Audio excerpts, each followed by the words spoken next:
the Germans ambushed hundreds and hundreds of American soldiers. They got them in a pass between two mountains, allowed them to get all the way in there, and then shut them off and slaughtered and butchered them with artillery and tank fire.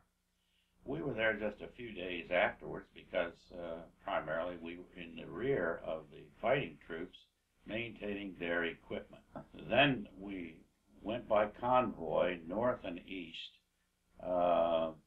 through the mountains there, chasing Rommel, who was at the time in the Sahara Desert. And of course, he had a lot of Italian troops as well as German troops. And Italian troops began to lose faith in him, I guess, because they got to the place where they weren't as dependable as the Germans.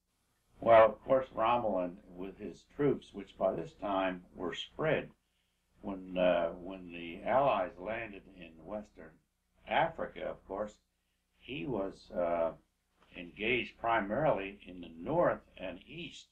But then when they landed in the west, he had to immediately thin out his troops and try to fight a withdrawing action from two sides from the west. Rommel himself was killed while on that desert.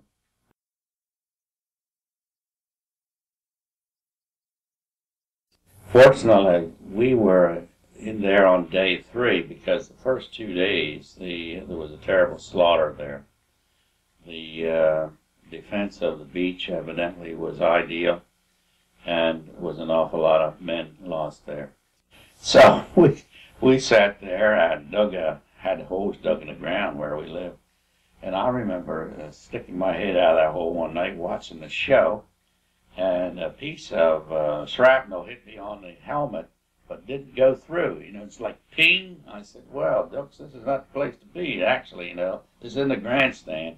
That hole was big enough so you could put 6 ton-and-a-half trucks down in it, side by side, and if you got a little ways away, you'd never known they were there. That was some of the firepower that they had at their disposal. Where we went ashore in the western side of Italy was a place called Anzio, and it was a summer place, similar to what Ocean City would be here, except there weren't all the buildings, and the town wasn't that big. But we were dropped off in LSTs and in landing craft, etc., and went ashore there, which was almost without incident, except that after we got ashore and the doughboys pushed inshore some 7 or 8 miles, and that's as far as they got. So we were on a narrow beachhead there, 8 to 10 miles wide in some places, and maybe 10 miles long. Well, that was up against a range of mountains, and the Germans, of course, and Italians had artillery emplacements up on this mountain and out of it. They had these gun emplacements dug back into the mountain, blasted out of the mountain, and of course they pull the guns out, fire them, and then pull them back on the railroad tracks. And this thing shot a projectile about 8 inches in diameter. And so these shells, 24 hours a day for about 3 months, would be whistling over our heads, most of them over our heads. I just happened to see a shell land on the first field hospital, and the first American nurse was killed there. Just happened to be looking in that direction and saw the explosion, and of course found out afterwards what had happened. I got to see some operas while I was there, which seemed strange to me. Here I was sitting there in fatigues alongside of some of these old ladies with their glasses on a stick, you know, watching the opera.